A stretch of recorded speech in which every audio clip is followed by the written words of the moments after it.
Good morning, grade 4s. Goeiemôre, graad 4. I'm just going to go through some of the work that we've been doing this week. So yesterday and today we're supposed to be doing a poster on different types of fruit and vegetables. We did do a poster earlier in the year, but in case you've forgotten, I'm just going to go through some of the things you need to remember when you are doing a poster. So die elemente van 'n plakkaat, what must you remember when you're making a poster? You must have a border, a raam, the title, clear, lots of nice color in your poster, the lettertype or the font, try and use different types of font so it can stand out and nice and bold and catch your attention. The uitleg, this is very important, the layout. Before you actually start doing your poster, always plan your layout. So we are using a piece of A4 paper or a piece of A4 cardboard if you do have one, and decide where you want your how you want your border to be. You're then going to decide where you're going to put your title and where you're going to draw or stick your pictures.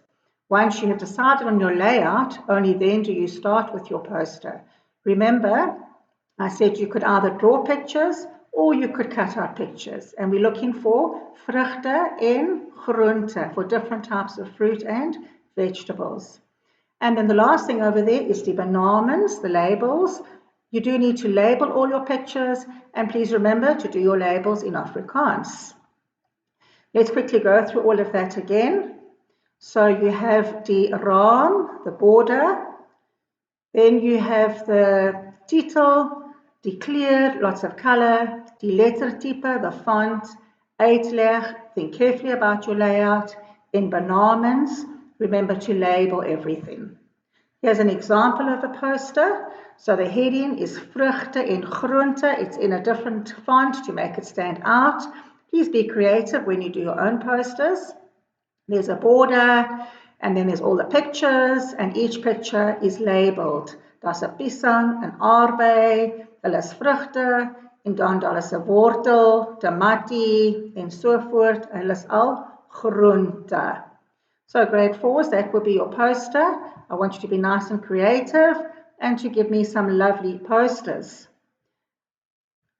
Then tomorrow's work, you are going to be doing a new section of work. I don't think we haven't done it before.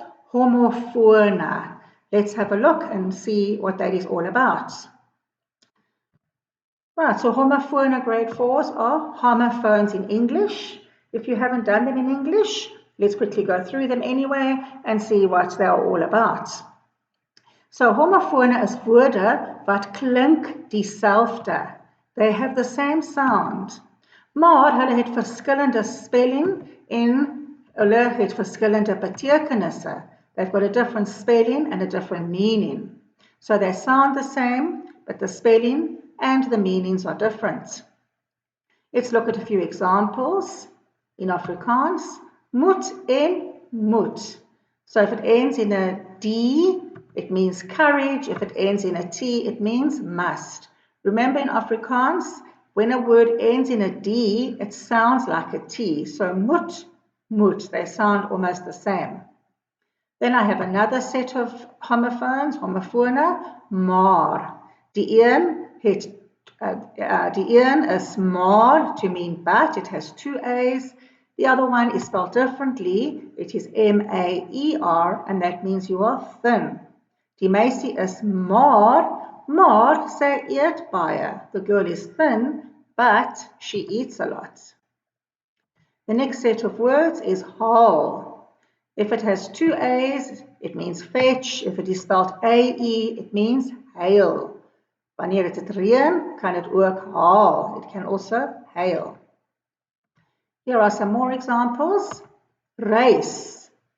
Die een is die rice wat jy eet, the rice that you eat. En die ander een is to journey or to travel.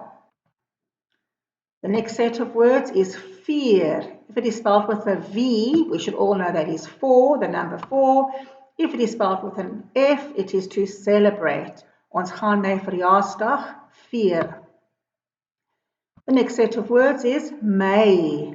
So May, M-E-I, is the month of May, as we should all know. En dit is my book. It is my book. There are a lot more homophones grade 4s, but those are just a few examples for you to have a look at. Right, grade 4s, I'm just going to go back now. Okay, so those are all your homophones, and I need you to look at them carefully, to look at all the words, and to learn all of them. You are then going to complete a worksheet on homophones, homofone, and I've given you some sentences. Jy moet die korrekte homofone in die volgende sinne onderstreep. You need to underline the correct word in the sentences. Let's do the first example. Hy gaan op 'n lang reis na Kaapstad toe. So we know if he's going to Cape Town, he's going to have a journey, he's going to travel to Cape Town, and we are going to underline R-E-I-S. There's quite a few there for you to do by yourselves. You read the sentence, make sure you understand it, and then you're going to underline the correct one. Grade 4's tomorrow's work is just revision of all work we've done before, and it is on page 95, page 95 in your textbook. Werkwoorde, voegwoorde en bywoorde. This is just all work that you have done before, so you should remember all the rules and do it all correctly. Okay, grade 4s, I'm looking forward to seeing you all, hopefully in a short time, and keep working hard. Hope to see you soon.